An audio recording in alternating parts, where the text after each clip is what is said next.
Hi guys, samahan nyo kami mag-unbox. Ito pala yung nag-unbox. Mga kapitbahay ko pala ito kasi nagpa-order sila sa akin. Kasi nagustuhan nila yung playmat na binili ko.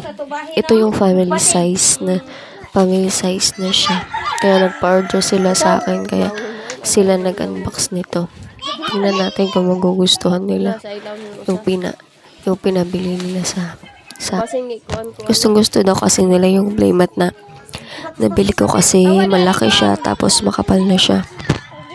Tapos mura lang siya di tulad ng nabili nila dun sa 350 daw yung nabili nila tapos mas maliit pa dito.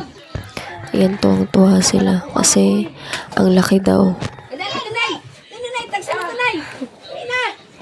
Mas nakatipid na sila. Sobrang sulit daw ng pera nila kasi ang laki tas ang kapal pa. Tingnan nyo naman yung mga reaction nila, diba? Tuwang-tuwa sila sa pinabili nila. Kaya check out na rin kayo dyan mga miss. Sa inyo na to.